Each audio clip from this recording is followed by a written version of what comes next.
시청자 여러분 안녕하십니까? 김신철 변호사입니다. 채무자 회생 및 파산에 관한 법률에서는 변제기간은 변제 개시일로부터 3년을 초과해서는 안 된다라고 명시하고 있는데요.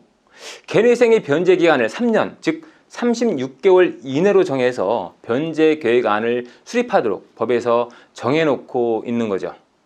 기존 5년간 변제를 하는 것이 기본 변제 기간이었는데요. 이 5년간 변제를 이행하지 못하고 중도에 폐지되는 사건들이 늘어나다 보니까 이 기간을 3년으로 단축했던 겁니다. 그래서 개정 법률로 인해서 개인회생의 변제 기간은 이제는 3년으로 정해진 거죠. 그런데 최근 들어서 각 법원에서 개인회생의 기본 변제 기간인 3년, 즉 36개월을 초과해서 변제해라 하는 그런 보정이 자주 발령되고 있습니다. 법률은 이 청산가치 보장을 위해서 기간을 연장해야 하는 경우와 같은 특별한 사정이 있는 때에는 변제 개시일로부터 5년을 초과하지 아니하는 범위에서 변제 기간을 정할 수 있다라고 예외 조항을 두고 있었는데요. 재산이 있을 경우 그 보유한 재산보다 더 큰 금액을 변제할 수 있도록 기간을 5년까지 늘릴 수 있게 한 겁니다. 그러니까 재산이 따로 없다면 이 3년만 변제하면 되고요. 3년간 변제하지 못한 채무는 면책을 받을 수 있는 거죠. 그런데 이 최근에는 재산이 없는 경우에도 채무자에게 3년을 넘게 갚도록 요구하는 사례가 늘어나고 있습니다. 법이 예정하고 있지 않던 거죠. 특히 청주지방법원의 경우에는 최저임금에 미치지 못하는 소득원으로 변제 계획안을 짤 때 채권자들의 일반 이익을 보장하기 위해서 변제 기간을 더 늘리라 하는 보정을 발령하고 있고요. 여기에 더해서 조건부 인가로 결정하고 있는 추세입니다. 종전까지 실무를 보면 청산 가치를 보장하기 위한 경우를 제외하고는 3년을 변제하는 것이 원칙이었지만 이제는 별다른 청산 가치가 존재하지 않더라도 변제 기간을 늘리는 요구를 하는 경우가 늘어나고 있는 거죠.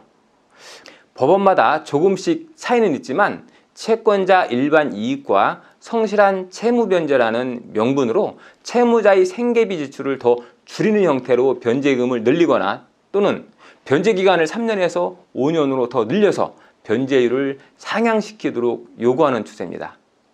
이렇게 3년을 초과해서 변제하도록 요구하는 사건들의 공통점을 살펴보면요. 주로 최저임금에 미치지 못하는 소득원을 가지고 계획안을 짜는 경우가 많습니다.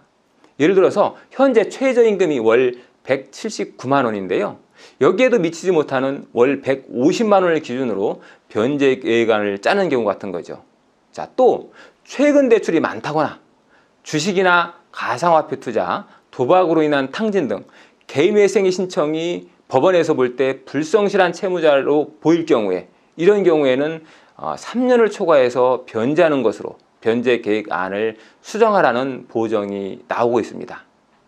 그리고 대출을 받아서 이 돈을 지인한테 빌린 사채빚을 갚는 경우라든지 또 자동차나 부동산을 처분해서 지인의 채무를 변제하는 경우라든지 이런 경우에는 36개월이 넘는 기간을 갚으라는 보정이 발령되는 경우가 많아지고 있습니다.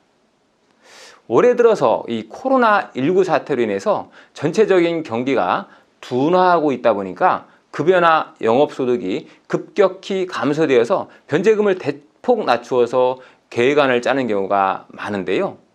코로나 사태가 곧 종식되면 전반적인 경기가 다시 회복되고 채무자들의 소득이 정상화되었을 경우까지 고려해서 이러한 보정을 발령하는 것으로 추측이 됩니다.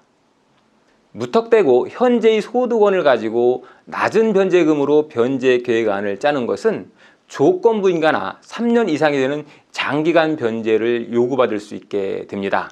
그렇기 때문에 오히려 채무자에게 불리한 신청이 될 수 있다는 것을 기억하시고 상담 과정에서 자세히 안내를 받으시는 것이 좋겠습니다. 오늘은 별다른 청산 가치가 없음에도 불구하고 개인회생의 기본 변제 기간인 3년을 초과해서 더 오랜 기간 동안 변제하도록 요구받는 사례가 늘어나고 있는 이유에 대해서 알아봤습니다. 김신철 변호사였습니다. 감사합니다.